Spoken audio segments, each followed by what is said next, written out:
கொச்சைப்படுது.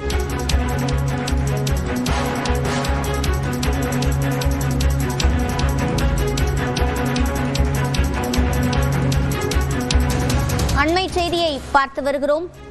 வீடு கட்டுவோர் எளிமையாக அனுமதி பெறுவதற்காக புதிய அறிவிப்புகள் வெளியிடப்பட்டுள்ளன. மாநகராட்சி உள்ளிட்ட உள்ளாட்சி அமைப்புகள் மூலம் அனுமதி பெறுவதை எளிமையாக்குவதற்காக புதிய அறிவிப்புகள் வெளியாகியுள்ளன. மாநகராட்சி நகராட்சிகளில் குடியிருப்பு கட்ட அனுமதி அதிகாரம் 10,000 சதுர அடியிலிருந்து 16,110 உயர்ந்திருக்கிறது. பேரூராட்சிகள் ஊராட்சிகளில் குடியிருப்பு கட்ட அனுமதி அதிகாரம் ரூபாய் 10,000 சதுர அடி.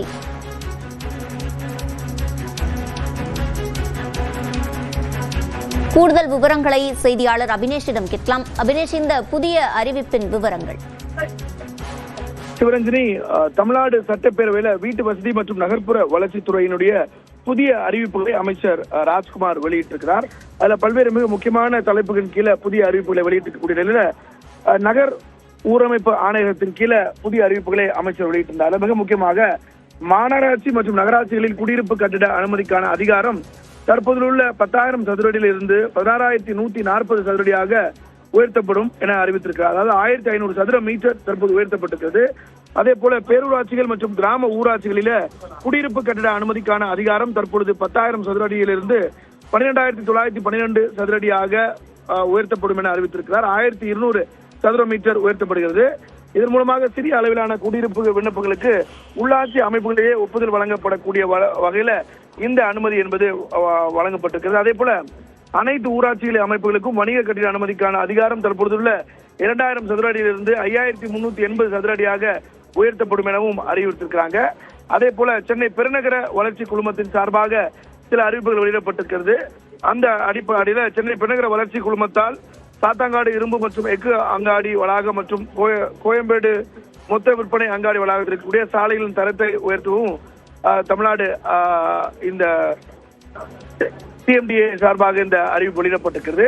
மிக முக்கியமாக சென்னை ஒருங்கிணைந்த பெருநகர போக்குவரத்து அதிகார அமைப்பின் சார்பாக 2 முக்கிய அறிவிப்புகள் வெளியிடப்பட்டிருக்கிறது. சென்னை பெருநகர பகுதியில டிஜிட்டல் மீட்டர் உள்ளடக்கிய ஆட்டோ டாக்ஸி செயலி அறிமுகப்படுத்தப்படும் என அமைச்சர் அறிவித்திருக்கிறார். அதே போல பெருநகர சென்னை பகுதியில விரிவாக்கப்பட்ட சென்னை பெருநகர பகுதியில அதாவது 5,904 ஸ்கொயர் மீட்டர் சாலை வலையமைப்பு திட்டம் என்பது கிட்ஸ் ஆஃப் ரோடு அப்படின்னு சொல்லுவாங்க 12 கோடி ரூபாய் மதிப்பீடுல தயாரிக்கப்படும் எனவும் அமைச்சர் அறிவித்திருக்கிறார். அதே போல நகர்ப்புற வாழ்விட மேம்பாட்டு மையத்தின் சார்பாகவும் பல்வேறு அறிவிப்புகளை அமைச்சர் வெளியிட்டிருக்கிறார்.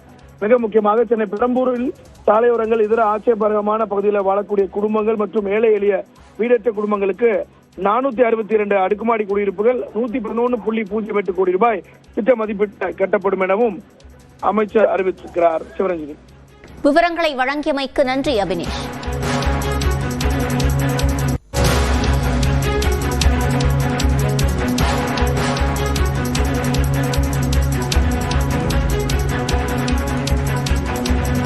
மற்றொரு அண்மை செய்தியை பார்த்து வருகிறோம்.